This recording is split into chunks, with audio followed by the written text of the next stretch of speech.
My name is Margaret, and I'm 72 years old. I've lived in the same small house for over 40 years. Every flower in the garden, every scratch on the old wooden floor, every faded photo on the wall, all of them carry pieces of my life. Before we continue, don't forget to click the subscribe button, turn on the notification bell, and like this video. Because who knows, with a little luck, those of you who press those buttons will be blessed with long life, abundant fortune, and protected from all things frightening, including the secrets hidden by those closest to you.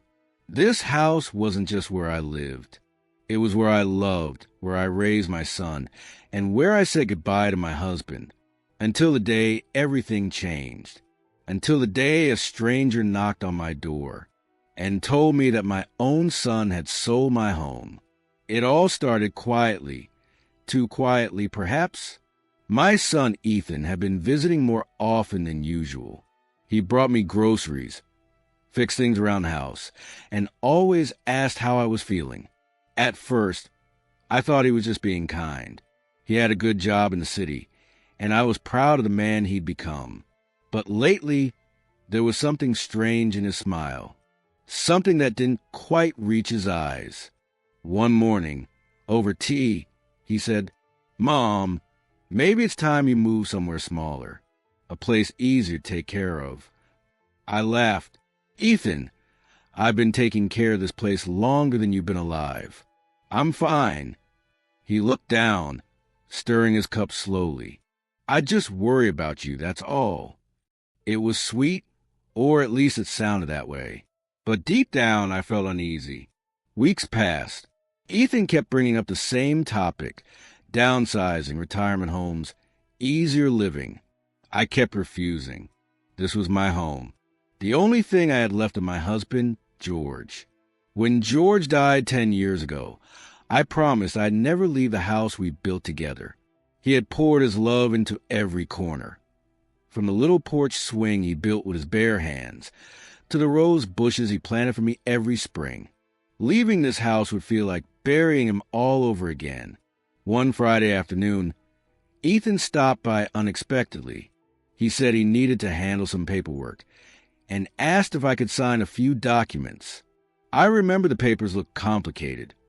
Lots of lines, official stamps, small print. When I asked what they were, he smiled gently. "It's just bank stuff, Mom. Something about refinancing the mortgage. Don't worry, I'll take care of it." I trusted him. He was my son. So I signed.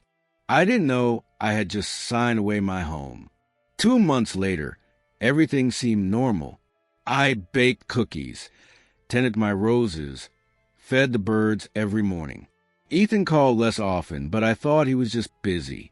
Then, one Sunday afternoon, someone knocked on my door. When I opened it, a young couple stood there, smiling politely, holding a folder. "Hi," the woman said. "We're the new owners. We're here to see the house." I blinked. "The new owners?" The man nodded. "Yes, we closed the deal last week. Your son told us you'd be ready to move out soon." For a moment, I couldn't breathe. My hands began to tremble. I think you have the wrong house," I whispered. The woman frowned.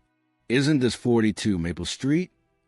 It was, and that's when I saw it, the document in her hand.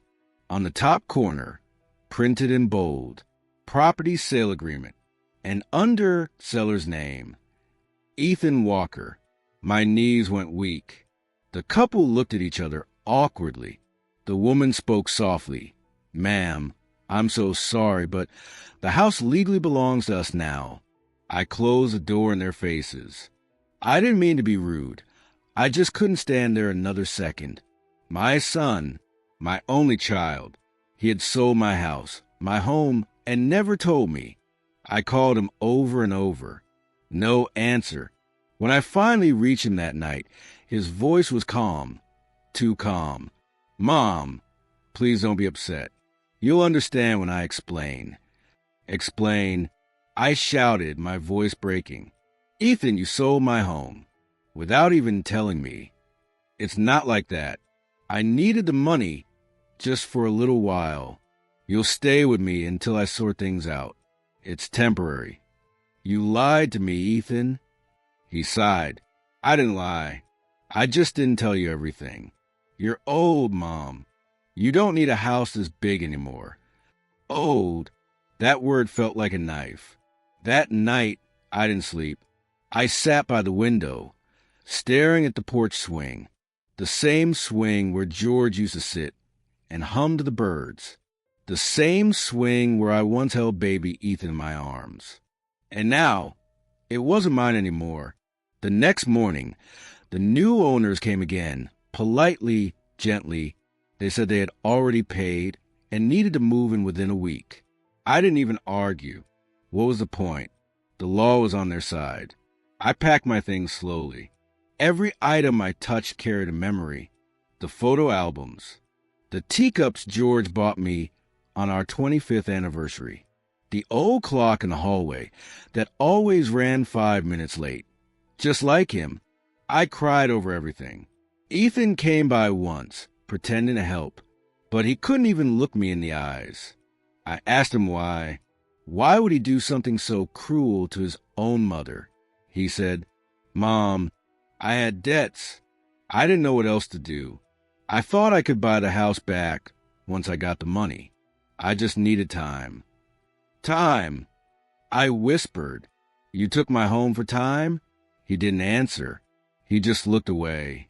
When the movers came, I watched strangers carry out the life I'd built. Box after box, memory after memory. Even the rose bushes. The new owners wanted them gone. I didn't fight. I just stood there and watched as my husband's garden was torn apart. When I left that house for the last time, I turned the key slowly in the lock. The door clicked shut with sound that broke something inside me. I stayed with Ethan for a few weeks. He lived in a small apartment in the city. He tried to act normal, cooking dinner, making small talk, but the tension was unbearable. One night, I woke up and saw him sitting at the table, head in his hands. Bills were scattered everywhere. He looked like a man drowning in his own mess. And for a brief moment, my heart softened. He was still my son, after all. But then I remembered what he'd taken from me, and I turned away. A few weeks later, he came home looking pale. Mom, he said, voice shaking, I think I messed up. He told me he owed money to the wrong people, dangerous people. He thought selling the house would fix everything, but it only made things worse. He begged me for forgiveness, but all I could do was cry. You didn't just sell a house, Ethan. You sold your father's memory. You sold me. He knelt beside me, sobbing. I'm sorry, Mom. I didn't mean to hurt you. But sorry doesn't rebuild a home. 2 weeks later, Ethan disappeared. The police found his car near the old bridge, abandoned. No note, no body, just silence. Some said he ran away. Some said worse. I'll never know. Now, I live in a small rented room above a bakery. The landlady is kind. She brings me tea every morning. But it's not home. Sometimes, I still wake up thinking I'm in my old bedroom, expecting to hear George's voice in the kitchen or the creak of the porch swing in the wind. Then I remember. The house is gone. Ethan is gone. And all I have left are memories. A few months ago, I went back to see it just once. The new owners had painted the walls white, planted new flowers, changed everything. It looked beautiful, but it didn't feel alive. The woman who bought it saw me standing at the gate.